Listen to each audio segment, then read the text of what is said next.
आप सभी को हमारे क्लास में स्वागत है। आज हम लोग आपके लिए न्यू चैप्टर त्रिकोणमिति लेकर आए हैं, जो बोर्ड एग्जाम में 20 नंबर इससे पूछा जाता है। तो आज हम लोग त्रिकोणमिति का सिर्फ बेसिक ही जानेंगे, और त्रिकोणमिति जानने से पहले आप लोग को त्रिभुज आना चाहिए। त्रिभुज में वो भी समकोण त्रिभुज। ये त्रिकोणमिति जो है, त्रिकोणमिति हाइट एंड डिस्टेंस तक यानी ऊंचाई एवं दूरी तक जो पढ़िएगा वो त्रिकोणमिति ही होता है। तो वो समकोण त्रिभुज पर आधारित होता है। तो आज हम लोग समकोण त्रिभुज त्रिकोणमिति का बेसिक जानेंगे। तो आइए देखते हैं, और इससे आपको बोर्ड एग्जाम में 20 नंबर का क्वेश्चन पूछा जाता है। तो हम लोग पहले देखते हैं त्रिकोणमिति का मतलब क्या। तो टराई का मतलब होता है 3, और ये जो गोनों का मतलब होता है कोण, और ये मेट्री का मतलब होता है माप होता है। ये त्रिकोणमिति समकोण त्रिभुज पर आधारित होता है। समकोण त्रिभुज के तीनों कोण और तीनों भुजाओं के संबंधों के बारे में अध्ययन करेंगे। उसी को हम लोग क्या कहते हैं, त्रिकोणमिति कहते हैं। अच्छा, समकोण त्रिभुज जानने के लिए आपको त्रिभुज जानना पड़ेगा। तो आज हम लोग इसका बेसिक ही देखेंगे। आज मेरा ये पहला क्लास है त्रिकोणमिति का। तो हम लोग जानेंगे कि त्रिभुज क्या है। त्रिभुज क्या है, तो त्रिभुज क्या है तो हम सभी लोग जानते हैं। त्रिभुज क्या है तो हम सभी लोग जानते हैं कि तीन सरल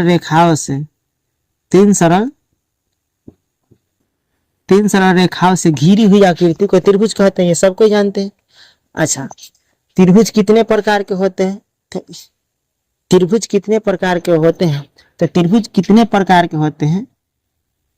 त्रिभुज का अगर प्रकार आपसे पूछा जाए कि त्रिभुज कितने प्रकार के होते हैं, तो त्रिभुज आपका 6 प्रकार का होता है। 6 प्रकार का होता है। तो जैसे 6 प्रकार का कहिएगा तो 6 प्रकार का हम लोग बोल सकते हैं। तो इसमें बांटा गया है, 6 प्रकार का होता है। तो इसमें बांटा गया है क्या कि भुजा के आधार पर, भुजा के आधार पर, और एक होता है कोण के आधार पर। ये हमको ये सब इसमें नहीं पढ़ना है। हम लोग जाएंगे त्रिभुज वाले चैप्टर में, तो उसमें पढ़ना था। यहाँ आप लोग सिर्फ जान लीजिए भुजा के आधार पर त्रिभुज के आधार। तो भुजा के आधार पर त्रिभुज 3 प्रकार के होते हैं, कोण के आधार पर त्रिभुज 3 प्रकार के होते हैं। तो 3 या 3 कितना हो गया? 6, टोटल 6। अब यहाँ पर देखिए 6 प्रकार के होते हैं। तो हम लोग को पढ़ना है समकोण त्रिभुज। समकोण त्रिभुज क्या है? हमको पढ़ना है समकोण त्रिभुज। वो सब त्रिभुज जो है इसमें 5 गो बच जाता है, उसका त्रिभुज का चर्चा त्रिभुज में ही होगा। तो यहाँ हम लोग को समकोण त्रिभुज चाहिए, तो समकोण त्रिभुज के बारे में जाने। अच्छा, तो कोई पूछेंगे कि आपको कि समकोण त्रिभुज क्या है, तो समकोण त्रिभुज क्या है तो आपका आंसर देना पड़ेगा। समकोण त्रिभुज में समकोण त्रिभुज तो त्रिभुज का ही भाग है। तो इसका परिभाषा यह होता है कि जिस त्रिभुज का एक कोण की माप 90 डिग्री, एक कोण की माप 90 डिग्री कहने का मतलब कि जिस त्रिभुज का एक कोण की माप 90 डिग्री या समकोण 90 डिग्री या समकोण हो, उसे हम लोग समकोण त्रिभुज कहेंगे। समकोण कहिए या 90 डिग्री, बात बराबर ही होता है। जैसे में देखिए, जैसे में ये समकोण त्रिभुज हुआ, तो इसका ए बी और सी, यहाँ पे इसका 90 डिग्री बन रहा है, तो ये समकोण त्रिभुज हुआ। एक बात और, इसके 90 डिग्री के सामने वाला, 90 डिग्री के जो सामने वाला भुजा होता है वो हमेशा कर्ण होता है,